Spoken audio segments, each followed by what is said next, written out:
নতুন নতুন আন্তনগর ট্রেন চালুর পেছনে মন্ত্রী ও সংসদ সদস্যদের ব্যক্তিগত আগ্রহ এবং রাজনৈতিক চাপ দীর্ঘদিন ধরেই রেলওয়ের জন্য বিরাট এক বোঝায় পরিণত হয়েছে।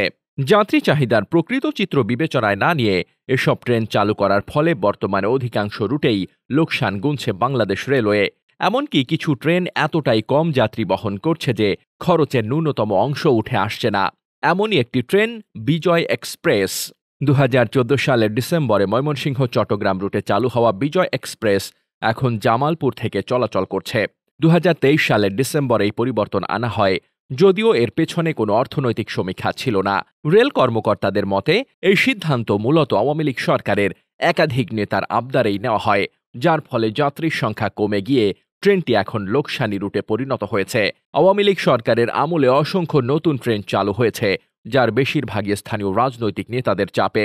বিশেষ করে সাবেক রেলমন্ত্রী নুরুল ইসলাম সুজন তার নিজ জেলা পঞ্চগড়কে ঘিরে বেশ কয়েকটি আন্তনগর ট্রেনের গন্তব্য বাড়ান এবং একটি নতুন স্টেশনের নামকরণও করেন পরিবারের সদস্যের নামে। রেলওয়ে সূত্র জানায়, বর্তমানে অন্তত ৫টি আন্তনগর ট্রেন চলাচল করছে, যেগুলোতে যাত্রীর সংখ্যা খুবই কম।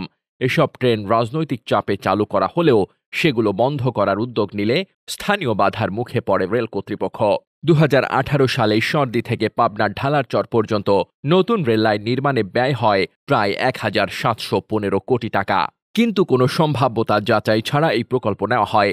উদ্বোধনের পর ২ বছর কোনো ট্রেন চালানো হয়নি। পরে ২০২০ সালে একটি মাত্র ট্রেন চালু হয়, যার যাত্রী সংখ্যা ও রাজস্ব আশানুরূপ নয়।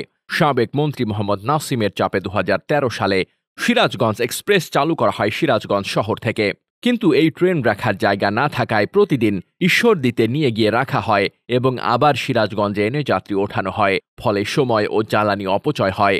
যদিও ট্রেনটি গড়ে ৮৮% আসন পূর্ণ করে, যার মাসিক আয় মাত্র ৩০ লাখ টাকা। একসময় ঢাকা নোয়াখালী রুটে উপকূল এক্সপ্রেস ট্রেনে যাত্রী হতো দ্বিগুণেরও বেশি। এখন সেই সংখ্যা আশঙ্কাজনকভাবে কমে গেছে। মূল কারণ ঢাকা চট্টগ্রাম মহাসড়কের ৪ লেনে উন্নীত হওয়া এবং বাস সার্ভিসের মান উন্নয়ন। এর মধ্যেও ২০২৩ সালে আবার একটি নতুন ট্রেন চালুর উদ্যোগ নেওয়া হয়, সুবর্ণচর এক্সপ্রেস, যার নাম ঠিক করেন তৎকালীন প্রধানমন্ত্রী। কিন্তু কোচ সংকটে ট্রেনটি চালু করা যায়নি। তবে উত্তরাঞ্চলে যাত্রী বেশি হলেও এই অঞ্চলে ট্রেনের সংখ্যা কম। রেলের পশ্চিমাঞ্চল অর্থাৎ রাজশাহী, রংপুর ও খুলনা বিভাগে যাত্রী চাহিদা অত্যন্ত বেশি। এই অঞ্চলের অধিকাংশ আন্তনগর ট্রেন গড়ে ১১৪% আসন পূর্ণ করে চলে। বিশেষ করে কুড়িগ্রাম এক্সপ্রেস, লালমনিরহাট এক্সপ্রেস ও একতা এক্সপ্রেস ট্রেন থেকে যথাক্রমে ২ কোটি, ২.৫ কোটি ও ৪ কোটি টাকার বেশি মাসিক আয় হয়।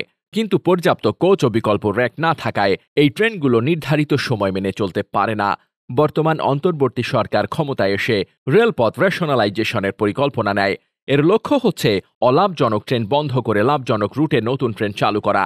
অতিরিক্ত সচিব রূপম আনোয়ারের নেতৃত্বে গঠিত কমিটিতে রেলওয়ে কর্মকর্তাদের পাশাপাশি বিশেষজ্ঞ ও শিক্ষার্থী প্রতিনিধিরাও রয়েছেন।